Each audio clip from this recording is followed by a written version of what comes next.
Modern ফিজিক্সের একটি মজার সমস্যা দেখব। একটি বস্তু কণার মোট শক্তি এর স্থির ভর শক্তির দ্বিগুণ। তাহলে আমরা লিখতে পারবো মোট শক্তি হবে স্থির ভর শক্তির দ্বিগুণ।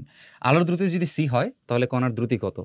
যদি আমরা এখানে ইকুয়েশনে মান বসাই, ই ইকুয়ালস টু আমরা জানি mc স্কয়ার, আর এই পাশে ই নট হবে হচ্ছে m নট c স্কয়ার। দুই পাশ থেকে c স্কয়ার বাদ। এবার আমরা m এর বদলে লিখতে পারবো m naught by root over 1 minus v square by c square, আর ডান পাশে আমার আছে হচ্ছে টুয়াইজ m নট। তাহলে এখানে m নট আমার কাটা যাবে। যদি আমি স্কোয়ার করে উপরে উল্টাই দেই তাহলে এখানে আমি পাবো 1 minus V square by C square, আর এই পাশে আমি পাবো হচ্ছে 1/4, উল্টাই দিয়ে স্কোয়ার করছি। তাহলে এখান থেকে আমি ফাইনালি পাবো ভি এর মান আমার হবে হচ্ছে √3/2 সি। তাহলে উত্তর হবে আমাদের অপশন বি।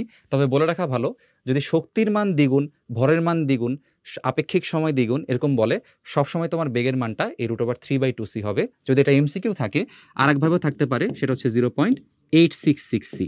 ঠিক আছে, দ্যাটস ইট।